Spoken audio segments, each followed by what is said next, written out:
জিলহজ মাস আল্লাহর সৃষ্টি 12 মাসের সর্বশ্রেষ্ঠ মাস। তারপরে সর্বশ্রেষ্ঠ মাসের মধ্যেও সর্বোৎকৃষ্ট দুটি দিন জিলহজ মাসের 9 এবং 10 তারিখ আমাদের একদম সামনে। এই মাসে এই সময়ে যারা আল্লাহর পাগল, এক পাগল হয় মানুষ মস্তিষ্কের পাগল, সেইটাও পিছনে কোনো না কোনো কারণ থাকে। মেডিকেল সায়েন্স তারা বিভিন্ন কারণ খোঁজ করে বের করে যে লোকটা পাগল হয়ে গেল কেন। বিভিন্ন কারণ থাকে, অনেক নির্যাতন থাকে, অনেক জুলুম থাকে, অনেক অন্যায় থাকে তার উপরে, বা কোনো বিষয়ের উপরে আপসেট হয়ে পড়ে। বিভিন্ন কারণে মস্তিষ্কের উপরে এমন আঘাত আসে, সে পাগল হয়তো হয়, ওই বিষয়টা রাস্তায় ঘুরতে থাকে আর বলতে থাকে। যে বিষয়ে সে আঘাত খায় অধিকাংশ সময় ওই বিষয়ে রাস্তায় বলতে থাকে আর বলতে থাকে। নিজের গায়ে কাপড় পোশাক আছে কিনা সেটাও সে চিন্তা করে না। এই এক ধরনের পাগল। তার গোসলের খবর থাকে না, তার পাক পবিত্রতার খবর থাকে না, কখন কি খাবে, শারীরিক পরিপাটির কোনো চিন্তা তার ভিতরে থাকে না। দাড়ি কত বড় হলো, মোষে ঠোঁট ঢেকে গেল কিনা, চুল কতটুকু বড় হলো কি হলো না, এই পাগলের কোনো খবর থাকে না। ঠিক জিলহজ মাসে আল্লাহর কিছু পাগল আছে, যারা আল্লাহর পাগল, আল্লাহর ভালোবাসার পাগল। তারাও ব্যাকুল হয়ে আল্লাহ রাব্বুল আলামিনকে খুঁজতে থাকে, আল্লাহর ভালোবাসায় সে হারিয়ে যায়। তার কাছে খবর থাকে না আমার মসজিদে আজকে বড় জুমার নামাজ পড়তে যাচ্ছি বা পড়াইতে যাচ্ছি, কে দেখবে যে তোমার মোজ বেরঙ্গা, কে দেখবে চুল ঠিক নাই, শরীর পরিপাটি না। তাই তো আল্লাহ রাব্বুল আলামিনের ঘরে আল্লাহ রাব্বুল আলামিনকে পাওয়ার জন্য হযরত খলিলে খুদা ইব্রাহিম আলাইহিস সালাতু ওয়াস সালামের মতো আল্লাহ পাকের নির্দিষ্ট পাগল পাগলিরা, এইগুলো পাগল পাগলিরা, তারা একবার আল্লাহ পাকের ঘরের চারপাশে দৌড়ায়, যাকে সেখানে তো পেলাম না, সেখান থেকে মিনায় দৌড়িয়ে যায়, সেখানে গিয়ে নি পাই, সেখান থেকে আরাফায় দৌড়িয়ে যায়, মুজদালিফায় দৌড়ে আসে, জামারাতে দৌড়িয়ে আসে, আবার আল্লাহর ঘরে দৌড়িয়ে আসে। দেখি কোথায় আল্লাহকে পাই, কোথায় সে মাহবুব আমরা খুঁজে পাই, সন্ধানে পাই। না থাকে তার খাবারের চিন্তা, না থাকে তার পরিপাটি, কোথায় সে ঘুমাবে, না থাকে মোষ ঠিক, না থাকে দাড়ি ঠিক, না থাকে চুল মাথায় তেল, পাগল করা হয়ে চলতে থাকে। সেই রকম একটা সময়ে আমরা মূলত পার করছি। এই সময় আমাদের এই ছোট্ট জীবনের এত বড় দাম হাতছাড়া হয়ে যাওয়ার আগ পর্যন্ত অনেক কম সংখ্যকের বুঝে আসে। হাতছাড়া হয়ে যাওয়ার পরে যে সংখ্যকের বুঝে আসে, হাতে থাকতে থাকতে খুব কম সংখ্যকের বুঝে আসে যে সময় কত দামি ছিল। আমি মাঝে মধ্যে কাঁটাওয়ালা ঘড়ির দিকে তাকাই থাকি, দেখি কত দ্রুত এই কাঁটাওয়ালা ঘড়ির চাকাটা কবরের দিকে আমার এই সময়কে সেকেন্ডে সেকেন্ডে মাইনাস করে দিচ্ছে, আমার বয়সকে কত দ্রুত কমিয়ে দিচ্ছে। আমরা তো বলি বয়স বাড়িয়ে দিচ্ছে, আমাদের বয়স বাড়িয়ে দিচ্ছে না কমিয়ে দিচ্ছে? বাজেট যেটা ছিল প্রতি খট খট খট খট করে কাঁটাওয়ালা ঘড়িগুলো, যে প্রতি ধাক্কায় যে সামনে যাচ্ছে, আমার বয়স বাড়তেছে না কমতেছে, প্লাস না মাইনাস? মাইনাস। যা বাজেট ছিল প্রতি ধাক্কায় মাইনাস, প্রতি ধাক্কায় ধাক্কায় মাইনাস। এত সিরিয়াস ভাবে আমি মাইনাস হয়ে যাচ্ছি। এই প্রতিটা সেকেন্ড আমার কাছে কি দামি ছিল! আল্লাহ রাব্বুল আলামিন সময়কে কি পরিমাণ দাম দিয়ে আমার কাছে দিয়েছে। আল্লাহ পাক সময়ের কসম পর্যন্ত খেয়েছে, সময়ের কসম। কিন্তু আমরা কি ভাদ্র মাস, কি চৈত্র মাস, কি শীত গরম, এটা যতটুকু অনুমান করি বুঝি, অমুক মৌসুমে অমুক খাবারের বস্তু আসবে, খাবারের এই ফল এই মৌসুমে পাওয়া যাবে, দেখা না গেলে যে পরিমাণ হতাশা হয়। এবারে আম তো আশার মধ্যে আসলো না, লিচু তো আশার মধ্যে আসলো না, কাঁঠাল তো ঠিক মতো আসছে না, যত ব্যাকুল হতাশা। এবার যে জিলহজ মাসের 10 দিন পাইলাম, যে প্রতিটা দিন জিলহজ মাসের 9টি রাত 10টি রাত পেলাম, এই রাতের প্রতিটি রাত এক একটা দিন এক বছরের রোজা রাখার পরে সমান, এক একটা রাত এক একটা লাইলাতুল কদরের সমান। সুবহানাল্লাহ বলবেন না? এই মৌসুমে আম কাঁঠাল আসলো না, ঠিক মতো পেলাম না, সেটা কত আমের দোকানে গেলে কাঁঠালের দোকানে গেলে সেটা আমার কত চিন্তা, কি হলো এইরকম আম ভালো নাই, এটা নাই, টক এসছে, অমক এসছে, কিন্তু এই যে দিনগুলো, এই যে প্রতিটা সময় আমার হায়াত থেকে মাইনাস হয়ে যাচ্ছে, এটার যে কত বড় দাম ছিল, এটার কি মূল্যায়ন করতে আমি পারছি, আমি করছি, আমার কি করা দরকার ছিল, কোন করছি কিনা, পারছি কিনা, সেটার চেতনা আমাদের ভিতরে খুব সংখ্যায় খুব কম, ঠিক না? অপ্রিয় হলে সত্য, খারাপ লাগলেও সত্য, এটা যে আমার হায়াতে কত দামি ছিল, একটা রাত একটা শবে বছরের সমান, একটা দিন এক বছর রোজা রাখার সমান। সামনে 9 তারিখ আসছে, আমাদের দেশ হিসেবে 9 তারিখ কত তারিখে পড়বে, কোন দিন? রবিবার। রবিবার মানে শনিবার দিন, যে রাত্রে খাবার খেয়ে 9 তারিখে রোজা। এই 9 তারিখের রোজা, এই রোজাটাকে বলে আরাফার রোজা, ইয়াউমু আরাফা। আমাদের সমাজে বড় একটা বিভ্রান্তি আছে, আমরা সাধারণত মানুষ মনে করে থাকি হাজী সাহেবরা যেদিন আরাফায় অবস্থান করেন সেই দিনটাকেই আরাফা বলে। কথাটা আংশিক হলে সত্য। জিলহজ মাসের 9 তারিখকে আরাফার দিন বলে। সেই 9 তারিখ পৃথিবীর ভৌগোলিক অবস্থান ভেদে যেই দেশে যেই স্থানে যেই দিন 9 তারিখ, ওই দেশে ওই দিনের জন্য আরাফা। আমার যেহেতু ওইদিক আলোচনা না, সংক্ষিপ্ত পরিচয় দেওয়া জরুরি। বিভ্রান্তি হচ্ছে, কেউ আমরা ঈদ একদিন পালন করতে পারছি না, এখন 2 দিন পালন করে, কেউ 3 দিন, কেউ এই দেশের সাথে, কেউ ওই দেশের সাথে, কেউ আগে, কেউ সৌদি আরবের সাথে, কেউ মিডল ইস্টের সাথে, কেউ পশ্চিম ভারত ওইদিকের সাথে, বিভ্রান্তি হচ্ছে। এজন্য বিষয়টা খুব জরুরি ছিল। তাই ভৌগোলিক অবস্থানে চাঁদ ওঠা দিক বিবেচনায় যেই দেশে যেই দিন জিলহজ মাসের 9 তারিখ, ওই দেশে ওই দিন আরাফার দিন, ওই দিনে রোজা রাখা হতো। সৌদি আরবে যেহেতু তাদের একদিকে চাঁদ আগে ওঠে ওই দিন, সেই হিসেবে তাদের আরাফায় অবস্থানের দিন, তাদের সাথে তাদের ওইটা মিল আছে। আমাদের দেশে যেহেতু একদিন চাঁদ পরে ওঠে, আমাদের আরাফার দিন পরের দিন। বিষয়টা পরিষ্কার হয়েছে তো সবার? আমাদের আরাফার দিন পরের দিন, আমাদের যেদিন জিলহজের 9 তারিখ, ওই দিন আমাদের আরাফার দিন, ওই দিন আমাদের রোজা রাখার দিন। অতএব এই যুক্তি দেওয়া যাবে না যে আজকে তো সৌদি আরবে ঈদের দিন, ঈদের দিন রোজা রাখা হারাম। আমাদের দেশে যেদিন 9 তারিখ হয়, সৌদি আরবে সেদিন কয় তারিখ হয়? 10 তারিখ। ঈদুল আজহার দিন, ঈদুল আজহার দিন রোজা রাখা হারাম তাদের জন্য। যেই দেশের মানুষের জন্য ঈদুল আজহার 10 তারিখ যেদিন হয় সেই দিন, আমাদের দেশের জন্য ঈদুল আজহার 10 তারিখ আজকে এখনো আসেনি। আজকে আমাদের দেশের জন্য কয় তারিখ? 9 তারিখ। 10 তারিখ নয়। অতএব 10 তারিখ বিবেচনা করে আজকে রোজা রাখা আমাদের জন্য নিষেধ নয়, বরং আজ 9 তারিখ, আজকের 9 তারিখে রোজা রাখলে 2 বছর রোজা রাখার সওয়াব হবে এবং 2 বছরের গুনাহ মাফ হবে। সিয়ামু ইয়াউমি আরাফা আহতাসিবু আলাল্লাহি আই ইউকাফিরা আস-সানাতাল্লাতী ক্বাবলাহা ওয়াস-সানাতাল্লাতী বা'দাহা। নবীজি বলেন যে আরাফার দিন, জিলহজ মাসের 9 তারিখে যারা রোজা রাখে, সিয়ামু ইয়াউমি আরাফা, আরাফার দিনের একদিনের রোজা, এটা 1 বছর আগের 1 বছর পরের গুনাহকে আল্লাহ রাব্বুল আলামিন এর উসিলায় মাফ করে দেন। এমন একটা গুরুত্বপূর্ণ সময় আমরা পার করছি, অত্যন্ত গুরুত্বপূর্ণ সময় আমাদের হায়াত থেকে মাইনাস হয়ে যাচ্ছে। এই সময়ের নির্দিষ্ট কিছু আমল নির্দিষ্ট সময়ে যেমন ভাবে বর্ণিত আছে, নফল হিসাবে কিছু আছে, ওয়াজিব হিসাবে কিছু আছে, ফরজ হিসাবে কিছু আছে। যারা হাজী সাহেবান, তারা হজের ফরজ, মৌলিক ফরজ জিলহজ মাসের 9 তারিখে আরাফায় অবস্থান করবেন। আল হজ্জ আরাফা, আরাফাই হলো হজ। এটা তাদের জন্য এই দিনের আমল, সেখানে ফরজ।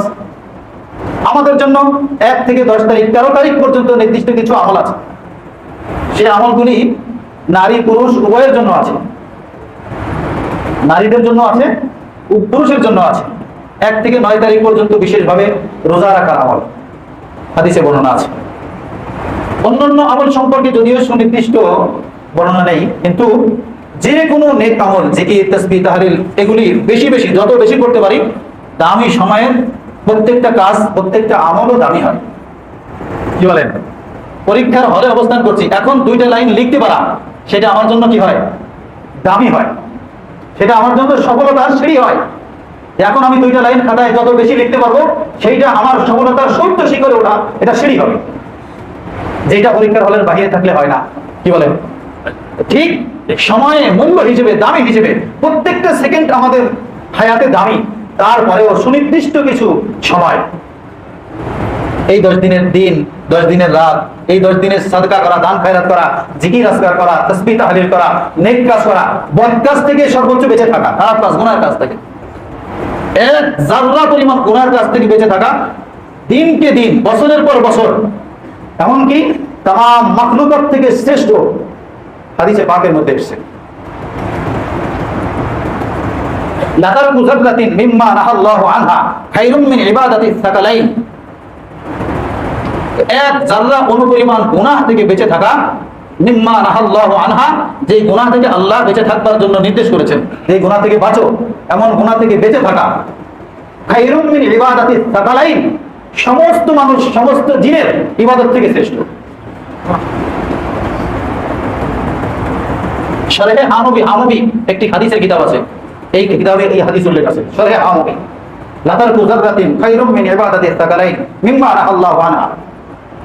আল্লাহ নিষেধ করেছেন এমন গুনাহ থেকে এক জাররা পরিমাণ যদি হয়, সেটা থেকে বাঁচো, তামাম জাহানের মানুষ, তামাম জাহানের জিন, ফেরেশতা যত ইবাদত করছে ওই ইবাদত থেকে বেশি নেকি হবে। আমরা তো গুনাহ থেকে বেঁচে থাকাটাকে নেকি মনে করি না। যদি শুধু মনে করি যে নামাজ পড়াটাই নেকি, সুবহানাল্লাহ বলতে পারাটাই নেকি, না, এগুলো যেমন নেকি, গুনাহ থেকে নিজেকে বাঁচা, আত্মরক্ষা করা, সেটাও নেকি। তারপরে যত গুরুত্বপূর্ণ সময় হয়, সেই সময়কে মূল্যায়ন করা যেভাবে দামি, সেই সময়ের অপচয় করাটা সেটার থেকেও বেঁচে থাকা, সেটাও তোমার দামি। মূল্যায়ন না করা যেমন ব্যর্থতার পরিচয়, সেই সময়টাকে যদি অবহেলা করে, অপচয় নষ্ট করে দেয়, তো সবাই বলবে যে লোকটা ব্যাপক, বলবে কিনা? বলবে যে বুদ্ধি নাই, আকল নাই, এত বড় দামি সময় তার চলে যাচ্ছে, সে এটাকে মূল্যায়ন করছে না, বলবে কিনা? হ্যাঁ, খেলায় খেলায় একজন বিদেশ ইনকাম করার জন্য যারা বিদেশে কাটায় 5 বছর, 7 বছর, 10 বছর, খেলায় খেলায় যদি কাটিয়ে দিয়ে চলে আসে, খালি হাতে ফিরে আসে, তখন পরিবার, আশপাশের লোকজন, বন্ধু বান্ধব তাকে খুব সাধুবাদ দেয়। কি বলে? না, খুব ভালো কাজ করেছো, 7 বছর বাবার টাকা পয়সা ব্যয় করে, সুদের পরে টাকা নিয়ে বাবার জমি বিক্রি করে গিয়েছো, 5-7 বছর ঘুরে ফিরে দেখে এসেছো, বিভিন্ন পৃথিবীর মানচিত্র দেখেছো, অনেক ভালো কাজ করেছো, এখন খালি হাতে ফিরে এসেছো, সাধুবাদ জানায় না ভর্ৎসনা দিতে থাকে? পরে বড় ব্যাপক, নিজের জীবনে এত সময় পার হলো, বাবার সম্পদ ব্যয় করলা, নিজের সম্পদ ব্যয় করলা, যে সেখানে দুনিয়ার চাকচিক্য দেখতে গিয়েছো, সেই সময়টা তো কাজে লাগানোর দরকার ছিল। আমাকে, আপনাকেও, আমি নিজেকে নিজে এক সময় ধিক্কার দিব, আয় আফসোস, এইরকম গুরুত্বপূর্ণ সময় আমার সামনে পার হয়ে চলে গিয়েছে, সেই সময়টার মূল্যায়ন আমি করিনি, দাম আমি দেইনি, নিজেকে নিজে ধিক্কার দিতে থাকবো। শয়তান বলবে, ফালা তালুমুনি ওয়ালুমু আনফুসাকুম, ও মানুষ, নিজেকে ভর্ৎসনা দাও, আমাকে তিরস্কার করো না। নিজেকে ভর্ৎসনা দিতে থাকো, নিজেকে তিরস্কার করতে থাকো। ফালা তালুমুনি ওয়ালুমু আনফুসাকুম, নিজেকে ধিক্কার দাও, আমাকে ধিক্কার দিও না। কেন? তাহলে দুনিয়ার চাকচিক্য, আমি কি ডিম দেখিয়েছিলাম তোমাকে, তুমি পেঁয়াজ নিয়ে রেডি হয়ে গিয়েছিলে ডিম খাওয়ার জন্য, আমি শুধু দেখিয়েছি, এই ধোঁকায় পড়ে তুমি আমার পিছনে পড়েছো, তোমার বাস্তব জীবনকে তুমি দেখো। এত বড় গুরুত্বপূর্ণ সময় আমার সামনে চলে যাচ্ছে, কি আশা আছে আমি যে বয়সেরই হই, যে আগামী 10 দিন, আগামী বছরের এই জিলহজ মাসের 10 দিন, 10 রাত, 13 দিন আমি পাবো? কি আশা, কি ভরসা আছে আমার? আমি যে বয়সেরই হোক না কেন, হই না কেন, চাই আমি যুবতী হই, তাই কি বুড়া বুড়ি হই না কেন, তাই শিশু হই কেন, তাই শৈশব কৈশোরের বয়সে হোক না কেন, কি আশা আছে আর এক বছর আমি পাবো? দোস্ত, বিনয়ের সাথে আবেদন করছি, পর জোরে পায়ে হাত রেখে অনুরোধ করছি, এখনো যতটুকু আছে ওই নজরুলের মতো বলতে হয়, হেলায় খেলায় কেটেছে আছর, মাগরিবে আজ শুনি আজান, জামাতে শামিল হওয়ার সাথে এখনো জামাতে আছে স্থান। ঘুমায়া কাজা করেছি ফজর, তখনও জাগিনি যখনই যখন, খেলায় খেলায় কেটেছে আছর, মাগরিবে আজ শুনি আজান, জামাতে শামিল হওয়ার সাথে এখনো জামাতে আছে স্থান। খেলায় খেলায় সময় কেটে গেছে আমার, আপনার এখনো সময় কি বলেন আছে, এখনো জামাতে শামিল হওয়ার সময় আমার আছে। জিলহজের 9 তারিখ এখনো আছে, ঈদের রাত আমার সামনে আছে। মান কামা লাইলাতাইল ঈদাইন, যে ঈদের 2 রাতে দাঁড়িয়ে দাঁড়িয়ে নফল ইবাদত করে, মান কামা লাইলাতাইল ঈদাইন, যে 2 রাতে ঈদের রাতে দাঁড়িয়ে দাঁড়িয়ে ইবাদত করে, লাম ইয়ামুত কলবুহু ইয়াওমা তামুতুল কুলুব, কিয়ামতের কঠিন ময়দানে যেদিন সমস্ত মানুষ চিন্তা হতাশাগ্রস্ত থাকবে, সেদিন সে চিন্তা হতাশাগ্রস্ত থেকে মুক্ত থাকবে, খুব প্রফুল্ল থাকবে। আমাদের এত ভয়াবহ ময়দান। আপনারা যেমন এখন নীরব হয়ে বসে আছেন, আব্বাজান আদম থেকে নিয়ে শেষ মানুষটা পর্যন্ত সব মানুষ নীরব নিস্তব্ধ পরিবেশে আল্লাহ রাব্বুল আলামিনের সিংহাসনের সামনে উপস্থিত থাকে। সব মানুষকে সামনে রেখে আল্লাহ পাক একটা প্রশ্ন করবেন, লিমানিল মুলকুল ইয়াউম। ও হাসরবাসী, আজকের রাজত্ব কার? দুনিয়াতে তো অনেক রাজত্ব দেখিয়েছো, অনেক ক্ষমতা দেখিয়েছো, আজকের রাজত্বটা কার? লিমানিল মুলকুল ইয়াউম। ওই দিনের ক্ষমতা একমাত্র আল্লাহ রাব্বুল আলামিনের থাকবে। তাই আল্লাহ পাক প্রশ্ন করবেন। এই প্রশ্নের সঠিক উত্তর নবী রাসূলগণ জানবেন, নবীরা জানবেন, আমাদের নবীজি জানবেন, অন্য নবীরা জানবেন, আল্লাহর নেক বান্দারা, শহীদরা তারা জানবেন। জানার পরেও এই সাহস হবে না, পরিস্থিতি এত ভয়াবহ যে উত্তরে বলা যে আল্লাহ আজকে তো আপনারই, এই কথাটা বলার ক্ষমতা থাকবে না, আমাদের নবীজিও বলবেন না। এত বড় ভয়ঙ্কর অবস্থা। এই অবস্থায় যারা 2 রাত্রে ইবাদত করবে, দাঁড়িয়ে দাঁড়িয়ে আল্লাহকে স্মরণ করবে, বলবে সে নিশ্চিত পেরেশানি মুক্ত থাকবে, কোনো চিন্তাগ্রস্ত হবে না। লাম ইয়ামুত কলবুহু ইয়াওমা তামুতুল কুলুব। এখনো জামাতে আছে স্থান, এখনো জামাতে আছে স্থান। তওবার সময় এখন আমাদের সামনে আছে। আল্লাহর দিকে, আল্লাহর মহব্বতে, আল্লাহর প্রেম ভালোবাসায় মিশে যাওয়ার, একাকার হয়ে যাওয়ার সময় এখনো আছে। কুরবানি আরবি শব্দ ওলামা একদম ভালো বুঝবেন। কফ র বা, এটা মূল ধাতু। কুরবান, কুরবান মানে নিকটবর্তী হওয়া, কাছে হওয়া। কুরবানি মানে এই কুরবানির মাধ্যমে আল্লাহ রাব্বুল আলামিনের নৈকট্যশীল হয় বান্দা। হযরত খলিল খুদা ইব্রাহিম আলাইহিস সালাতু ওয়াস সালাম আল্লাহর প্রেম ভালোবাসায় আল্লাহর কাছে হওয়ার স্বার্থে নিজের সন্তানের দিকে তাকান নাই। সন্তান চাইটা 100 বছরের চাহিদা। তাফসীরের কিতাবে আছে 100 বছর বয়স ছিল হযরত ইব্রাহিম আলাইহিস সালামের। সেই সময় আম্মা জানের বয়স তখন 99 বছর বয়স ছিল। সেই সময় আল্লাহ পাক সন্তান দিয়েছেন। এই সন্তানের মায়া বলে না, এর থেকে আমার মালিকের কাছাকাছি হওয়া, মালিকের নৈকট্য অর্জন করা বেশি দরকার। পিছপা হন নাই, হয়েছেন না? ফালাম্মা আসলামা ওয়াতাল্লাহু লিল জাবিন ওয়া নাদাইনাহু আইয়া ইব্রাহিম। ফালাম্মা আসলামা, যখন উভয়ই আত্মসমর্পণ করলো, একমত হয়ে গেল যে আল্লাহ যা বলেছেন, বাবাও একমত, ছেলেও একমত। ফালাম্মা আসলামা ওয়াতাল্লাহু লিল জাবিন, সন্তানকে জবাই করবার জন্য শোয়াই ফেললেন। ওয়া নাদাইনাহু আইয়া ইব্রাহিম, এমন এক মুহূর্তে আল্লাহ ডাক দিলেন, ও ইব্রাহিম। বলছো না সাদ্দাকতা রুইয়া ইন্না কাযালিকা নাজিল মুহসিনিন। তুমি তো তোমার স্বপ্নকে শতভাগ সত্যায়ন করেছো, বাস্তবায়ন করেছো। আমি এইভাবেই প্রতিদান দিয়ে থাকি। যাও, সন্তানকে জবাই দিয়ে রাখবে না, ফিরাই নিয়ে যাও, আসমান থেকে জবাইয়ের প্রচুর ব্যবস্থা করে দিলাম। সুবহানাল্লাহ। এই যে আমরা কুরবানি করতে যাচ্ছি, এই কুরবানি আমার আপনার আল্লাহ পাকের কাছে যাওয়ার সিঁড়ি। কি বলে? আল্লাহর নৈকট্য অর্জন করবার সিঁড়ি। এই সিঁড়ি দিয়ে আমি আল্লাহর কাছে যাব। এখানে খুব জরুরি কয়েকটি বিষয় আছে। এই সিঁড়ি একটু হযরত ইব্রাহিম আলাইহিস সালাতু ওয়াস সালামের যেমন ছিল, ঠিক অনুরূপ আল্লাহর ভালোবাসায় কুরবানি করা চাই। এই কুরবানির লক্ষ্য উদ্দেশ্য কি? কুরবানির সব কিছু তো আমাদের কাছেই থেকে যায়। লা ইয়ানালুল্লাহু লুহুমুহা ওয়ালা দিমাউহা ওয়ালাকিন ইয়ানালুহুত তাকওয়া মিনকুম। যে আল্লাহর কাছে এর গোশত, মাংস, হাড্ডি কিছুই যায় না, সব কিছু আমাদের কাছে থাকে। শুধুমাত্র আমাদের দিল, দিল কোন দিক, দিলের তাকওয়া কতটুকু, আল্লাহ ভীতি কতটুকু, খোদা ভীতি কতটুকু আমার মধ্যে আছে, আল্লাহর ভালোবাসা কতটুকু আছে, এটাই আল্লাহ দেখতে চান, এটাই আল্লাহর কাছে পৌঁছে। বাকি সব কিছু তো আমরা খাই, আমরা ভোগ করি, আমরা ব্যবহার করি, ঠিক না? হ্যাঁ, সব আমরা খাচ্ছি, আমরা ব্যবহার করছি। আগের যুগের কোরবানি কবুল হওয়ার আলামত ছিল আসমান থেকে আগুন এসে পুড়িয়ে নিয়ে যেত। যেই কোরবানির গোশত পশুকে পোড়ানো হতো সেটা দলিল ছিল, এটা কবুল হয়েছে। যেটা পোড়ানো হতো না সেটা কবুল হওয়ার কোনো প্রমাণ ছিল না, এটা কবুল হয়নি। ওই অবস্থা যদি আজ আমাদের সামনে থাকতো তাহলে আমাদের মান, ইজ্জত, সম্মান নষ্ট হতো না? আল্লাহ পাক রহম করেছেন, বলছে না, ওই পরীক্ষা উম্মতে মুহাম্মাদীকে দিতে হবে না। কোরবানি দিয়ে দাও, তোমার দিল সম্পূর্ণ আমার দিকে ফিরে দাও। আমি তোমার দিল চাই, তোমার ভালোবাসা চাই। দিল আর ভালোবাসা আমার কাছে দিয়ে দাও, বাকি সব তুমি ভোগ করো, তুমি সব কিছু খাও। এই জন্য প্রথম আল্লাহর ভালোবাসা আমাদের মধ্যে থাকা চাই। কোরবানি করছি আল্লাহ একমাত্র ভালোবাসায়, আল্লাহর কাছে হওয়ার, আল্লাহর নৈকট্যশীল হওয়ার জন্য আমি এই কোরবানি করছি। 2 নম্বর, সব দিক থেকে সতর্ক সচেতনতার সাথে শতভাগ নিশ্চিত হয়ে হালাল পয়সাটা এখানে ব্যয় করা। সব দিক থেকে শতভাগ নিশ্চিত হয়ে যেন আমার হালাল পয়সা দিয়ে এই কোরবানি পশু সংগ্রহ করা।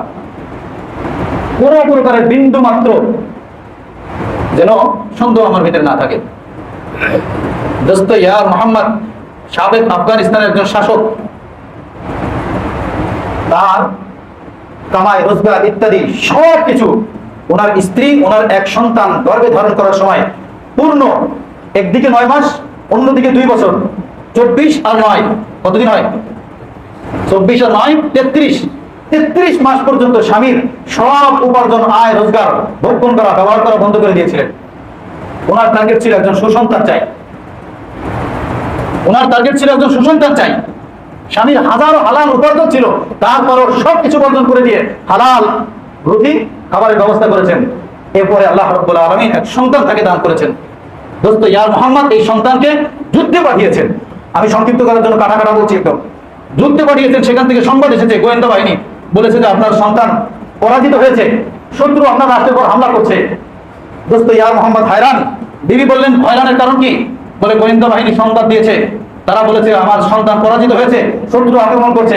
স্ত্রী ঘর থেকে বলছে না, শত্রুর কথা গোয়েন্দা বাহিনীর রিপোর্ট ঠিক নয়। এভাবে 3 দিন হয়েছে। চতুর্থ দিন ফিরে এসে খুব আনন্দিত। কি আজকে কেন আনন্দিত? স্ত্রী বলছেন আজকে আনন্দিত না, আজকে সংবাদ গোয়েন্দা বাহিনী সংবাদ দিয়েছে না, শত্রু হটে গিয়েছে, আমার ছেলে জয়ী হয়েছে। কৌতূহল হলো, ব্যাপারটা কি? তোমার কোনো ভিন্ন গোয়েন্দা সংস্থা আছে? বলে না, আমি মহিলা মানুষ, ঘরে থেকে কোথায় থেকে গোয়েন্দা সংস্থা আসবে? আমার কাছে কোনো গোয়েন্দা সংস্থা নাই। আরো কৌতূহল হলো, তাহলে বলতে হবে নিশ্চিত করে ব্যাপারটা কি। তুমি ঘরে বসে তিনটা দিন পর্যন্ত আমার গোয়েন্দা সংস্থার বিপক্ষে রিপোর্ট দিলা। গোয়েন্দা সংস্থা বলছে তারা হামলা করছে, তারা পরাজিত হচ্ছে, পিছনে সরে আসছে, আপনার দেশ চলে যাচ্ছে, তার বিপরীত তুমি সংবাদ দিলা।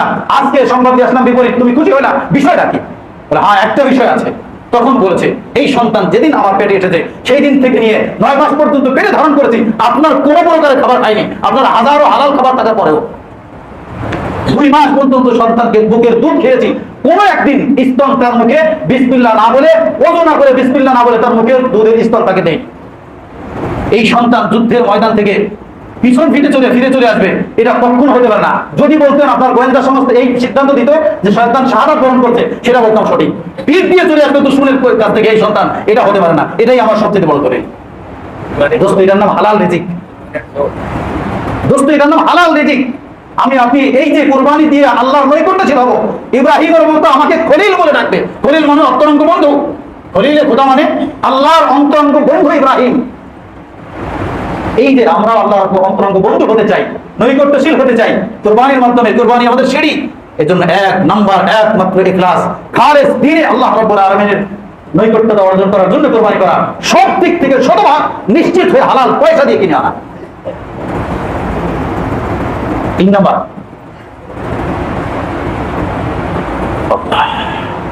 কোরবানি পশু যতটুকু সম্ভব বড় হতে হবে জরুরি নয়, ছোট হোক, যেন দেখতে যত সুন্দর হয়। ছোট হোক, হৃষ্টপুষ্ট হোক, হৃষ্টপুষ্ট হয়, ছোট হয়, দেখতে যত সুন্দর হয়। অনেক বড় একটা দিতে হবে জরুরি নয়।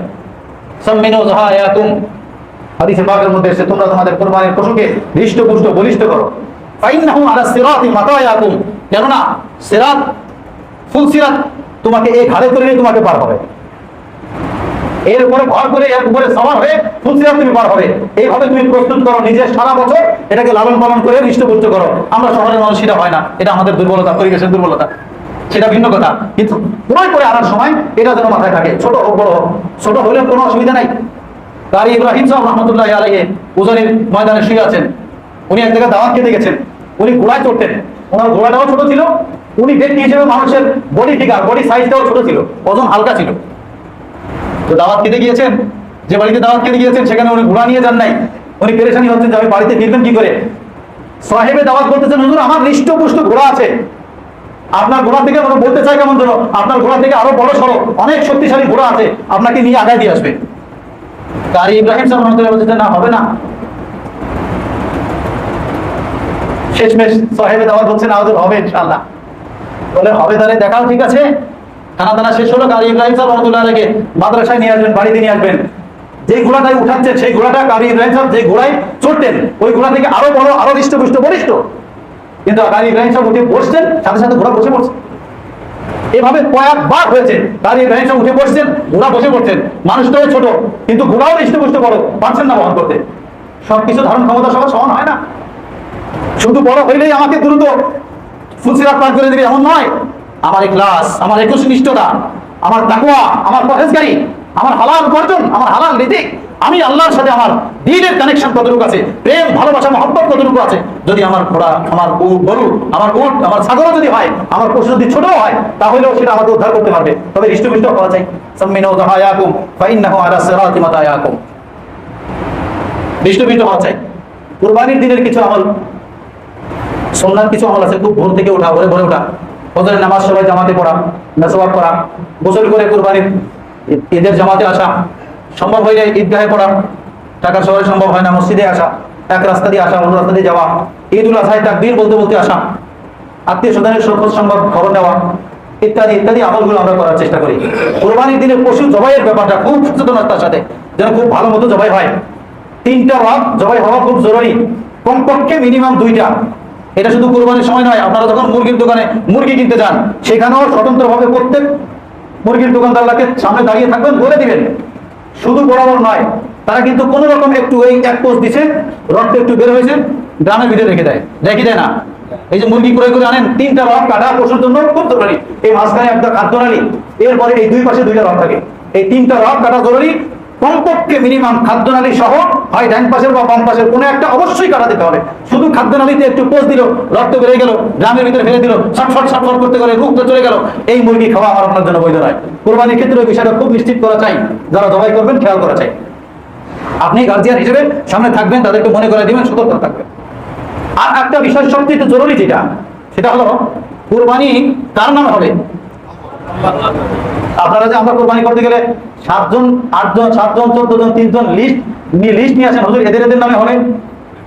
আমরা তো কোরবানি করতে যাই, লিস্ট নিয়ে আসেন কেন? আপনারা 7 জনের নাম, বাবার নাম লিখে নিয়ে আসেন, এমনকি শেষমেশ লেখা বাংলাদেশ। আমরা যে কোরবানি করতে যাই না, লিখে দেয় অমক, বাবার নাম অমক, বাংলাদেশ। ওনার পক্ষ থেকে ওনার নামে কোরবানি। কোরবানি ওনার নামে না আল্লাহর নামে? বলেন। আমার আপনার পক্ষে, আমার আপনার কি বলেন? এটা অত্যন্ত জরুরি বিষয়, বোঝার বিষয়। যাদের নাম দেওয়া হচ্ছে তাদের পক্ষ থেকে যে নিয়ত করে পুরো করে আনছেন, এটাই যথেষ্ট হয়ে গেছে। লিস্ট দেওয়ার কোনো দরকার নেই, লিস্ট দেওয়ার কোনো প্রয়োজন নেই। বিসমিল্লাহি আল্লাহু আকবার, বাস হয়ে গেছে, কোনো প্রয়োজন নেই লিস্ট দেওয়া। আর যাদের নামে লিস্ট দেওয়া হচ্ছে তাদের নামেও না, কি বলেন? কোরবানি কি তাদের নামে? এদের পক্ষে, আল্লাহর নামে। কার নামে? আল্লাহর নামে কোরবানি করছে, এদের পক্ষে। আমরা অনেকে অসচেতনতার সাথে এগুলো বলে থাকি, করে থাকি, খেয়াল করা যায়, খুবই জরুরি বিষয়, খুব খেয়াল করবো। চামড়াগুলো সব রিল্লা বডির কাছে মাদ্রাসায় দিয়ে দিবেন, অথবা ব্যক্তিগত যদি কোনো গরিবকে চান তাকে চামড়া ধরে দিবেন, টাকা দিবেন না। একান্ত প্রয়োজন ছাড়া কোরবানির চামড়া গোশত বিক্রি করা না যায়। একান্ত কোনো না কোনো বিপদগ্রস্ত ছাড়া বিক্রি করা না যায়। চামড়া আপনার পছন্দ মতো কোনো গরিবকে পান, তাকে ডেকে এনে দিবেন, এই চামড়া নিয়ে যাও। অথবা আপনার পছন্দ মতো কোনো রিল্লা বডিকে পাঠিয়ে দিবেন, যেখানে হোক। এই চামড়া সংক্রান্ত বিষয়, গোশত সংক্রান্ত বিষয় আমরা আলোচনা অনেক শুনেছি। যদি সদরে ইনশাআল্লাহ বলবেন। আজকের সময় 1:10 বেজে গেছে। আল্লাহ পাক আমাদেরকে এই কোরবানির মাধ্যমে আল্লাহর নৈকট্যশীল বান্দা হওয়ার তৌফিক দান করেন।